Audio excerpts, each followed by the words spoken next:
जय शिवराय मित्रांनो. मित्रांनो, जमिनीची मोजणी शेतकऱ्यांसाठी एक अतिशय महत्त्वाचा असा विषय आणि याच्यासाठी शासनाच्या माध्यमातून जमिनीच्या मोजण्या तात्काळ व्हाव्यात यासाठी रोव्हरच्या माध्यमातून मोजण्या करण्यासाठी सुरुवात केलेली आहे. जास्तीत जास्त रोव्हर खरेदीवरती भर दिला जातोय.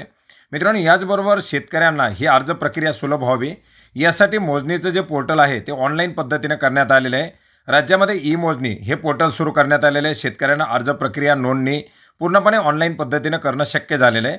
याच्याबद्दल आपण वेळोवेळी माहिती घेतलेली आहे, माहिती घेत आहोत आणि माहिती घेत असतानाच मोठ्या प्रमाणात विचारला जाणारा प्रश्न म्हणजे मोजणीसाठी फी किती लागते, कागदपत्र काय लागतात, मोजणीचे प्रकार किती आहेत, याचप्रमाणे मोजणी करण्यासाठी वेळ किती लागतो, या सर्वांच्या अनुषंगानं आजच्या व्हिडिओच्या माध्यमातून याच्याच संदर्भातील थोडक्यात अशी माहिती घेण्याचा आपण प्रयत्न करणार आहोत. मित्रांनो, याच्यामध्ये सर्वात पहिला जो प्रश्न आहे तो म्हणजे मोजणीच्या कागदपत्राच्या संदर्भातील. आपण यापूर्वी मोजणीसाठी ऑनलाईन पद्धतीने अर्ज करताना सुद्धा पाहिलं होतं की ज्यावेळेस आपण या ई मोजणीच्या पोर्टलवरती नोंदणी करू किंवा अर्ज करू त्यावेळेस आपल्याला ही कागदपत्र ऑनलाईन पद्धतीनं सबमिट करायची असतात, ज्याच्यामध्ये आपल्याला नवीन डिजिटल स्वरूपामधील 3 महिन्याच्या आतील सातबारा हा सबमिट करावा लागतो. ज्या जमिनीची मोजणी करायची आहे त्या जमिनीचा कच्चा नकाशा, रहिवासी पुरावा व सातबारा उतारावरील सर्व नमूदधारकांची आधार कार्ड आणि पत्रव्यवहाराचा पत्ता. आपण पाहिलेलं आहे की ऑनलाईन पद्धतीनं मोजणी करत असताना जे काही सहहिस्सेदार असतील अशा सहहिस्सेदारांचा पत्ता, त्यांचे आधार कार्डचे नंबर हे ऑनलाईन पद्धतीने या ठिकाणी भरणं गरजेचं आहे.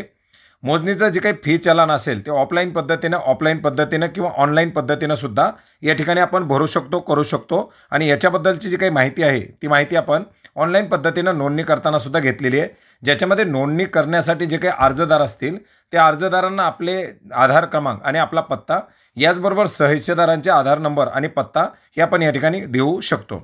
मित्रांनो, आता अर्ज प्रक्रिया किंवा मोजणीची जी काही प्रक्रिया आहे ती सुद्धा आपण या ठिकाणी जाणून घेऊयात.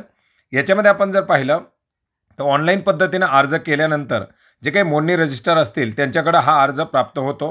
हा अर्ज प्राप्त झाल्यानंतर आपण ज्यावेळेस अर्ज करू त्यावेळेस आपण जी काही प्रक्रिया ज्याच्यामध्ये आपण मोजणीचा जो प्रकार असतो या मोजणीच्या प्रकारानुसार मोजणी आपण घेतो. ज्याच्यामध्ये आपण जर पाहिलं तर मोजणीमध्ये पाहिलेले आपण साधारण मोजणी असेल, तात्काळ मोजणी असेल, ज्याला आपण तातडीची मोजणी म्हणतो, अतितातडीची मोजणी म्हणतो.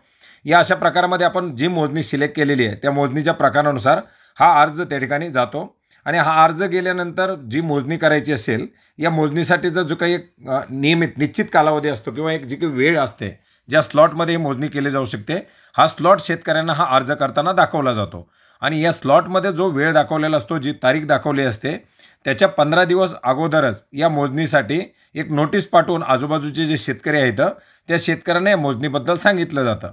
या सहहिस्सेदारांना बाजूचे जे काही हद्दीलगतचे जे शेतकरी असतील त्यांना या मोजणीसाठी हजर राहण्याच्या नोटिसा दिल्या जातात. याच्यामध्ये एखादा शेतकरी जर गैरहजर असेल तरीसुद्धा ती मोजणी केली जाते. मित्रांनो, आता मोजणीचा अर्ज करत असतानाच आपल्याला मोजणीचा प्रकार देखील निवडायचा असतो. याच्यामध्ये महत्त्वाचे असे काही प्रकार आहेत ज्याच्यामध्ये आपण पाहिलं तर हद्द कायम मोजणी येते. ज्यावेळेस आपण मोजणीसाठी नोंदणी करतो, जो अर्ज भरतो त्या अर्ज भरतानाच आपल्याला या प्रकाराला निवडायचं असतं. याच्यामध्ये पुन्हा दुसरा प्रकार आहे पोटहिस्सा मोजणी, भूसंपादन संयुक्त मोजणी, कोर्ट वाटप मोजणी, कोर्ट कमिशन मोजणी, बिनशेती मोजणी, अशा प्रकारानुसार ही मोजणी केली जाते. आता याच्या व्यतिरिक्त सुद्धा आपण 2 प्रकार नियमितपणे ऐकतो, ते म्हणजे निमताना आणि सुपर निमताना. बऱ्याच जणांच्या माध्यमातून गेल्यावर सुद्धा कमेंट केल्या होत्या की निमताना मोजणी आणि सुपर निमताना मोजणी काय. मित्रांनो, ज्यावेळेस आपण मोजणी करतो आणि मोजणीचे हे सगळ्या प्रकारामधून कुठल्याही प्रकारानुसार आपण मोजणी केल्यानंतर या हद्दीच्या खुणा दाखवल्यानंतर सर्वेअरच्या माध्यमातून सर्व मोजणी केल्यानंतर जर एखाद्या शेतकऱ्याला सहहिस्सेदाराला जर ती मोजणी मान्य नसेल तर त्याविरुद्ध अपील करता येते आणि अशा प्रकारचं जर अपील आपण तालुका निरीक्षक, भूमी अभिलेख यांच्याकडे दाखल केलं आणि त्यानंतर तालुका निरीक्षक यांच्या माध्यमातून जर मोजणी केली तर त्याला निमताना मोजणी असं म्हटलं जातं. आणि सुपर निमताना मोजणी जर आपल्याला निमताना मोजणी मान्य नसेल आणि त्या मोजणीवर जर अपील केलेलं असेल तर जिल्हा अधीक्षक जे काही भूमी अभिलेख असतील यांच्याकडून ती मोजणी केली जाते, त्याला सुपर निमताना मोजणी असं म्हटलं जातं. आता याच्यामध्ये आपल्याला जे काही मोजणीचे प्रकार असतील, हद्द कायम मोजणी, त्याच्यामध्ये आपण साधी मोजणी असेल, तातडीची मोजणी असेल, अतितातडीची मोजणी असेल, त्या प्रकारानुसार भरावायचं जे शुल्क असेल त्या शुल्काव्यतिरिक्त हे शुल्क या अपीलीला या ठिकाणी द्यावं लागतं. आता बरेच जण म्हणतील मग याच्यामध्ये फी. आता याच्यामध्ये फी आपण जर पाहिलं तर तातडीची, अतितातडीची, सर्वसाधारण जे काही आपण जे साधारण मोजणी म्हणतो किंवा निमताना सुपर निमताना असेल याच्यासाठी जी फी आहे. आता याच्यामध्ये सुद्धा फी आपण जी आहे ते आपल्याला आपण ऑनलाईन पद्धतीने अर्ज करत असतानाच दाखवली जाणार आहे. जर तुमचं 1 हेक्टर क्षेत्र असेल तर ते कोरडवाहू असेल तर त्याच्यासाठीची मोजणी आणि बागायत असेल तर त्याच्यासाठीची मोजणी फी ही वेगवेगळी आहे. त्याच्यामध्ये तुम्ही जो प्रकार निवडाल आणि तुमचं जे क्षेत्र आहे, आता जर समजा तुम्ही मोजणी करत आहात, तुमचं क्षेत्र निवडत असताना जर समजा 2 हेक्टर क्षेत्र असेल आणि ते जिरायत असेल तर त्याच्यासाठी लागणारा मोजणीचा जो काही फी असेल ती तुम्हाला दाखवली जाईल. बागायत असेल तर बागायतसाठी लागणारी फी तुम्हाला दाखवली जाईल. त्याच्यामध्ये तातडीची असेल, अतितातडीची असेल तर त्या प्रकारानुसार लागणारी फी तुम्हाला दाखवली जाणार आहे.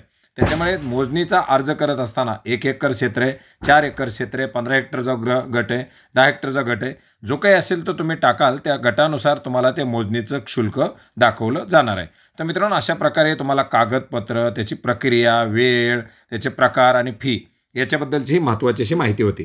आता ज्यांनी कुणी याचा ऑनलाईन पद्धतीने अर्ज कसा करायचा हे जर पाहिलं नसेल तर वरती सजेशनमध्ये त्याचा व्हिडिओ आहे, डिस्क्रिप्शन बॉक्समध्ये व्हिडिओ आहे आणि जर ते पाहणं शक्य नसेल तर कमेंट करा, मी त्याची लिंकसुद्धा तुम्हाला नक्की देण्याचा प्रयत्न करेल. तर मित्रांनो, अशा प्रकारे एक महत्त्वाची अशी माहिती होती जी आपणास नक्की उपयोग पडेल अशा आशा करतो.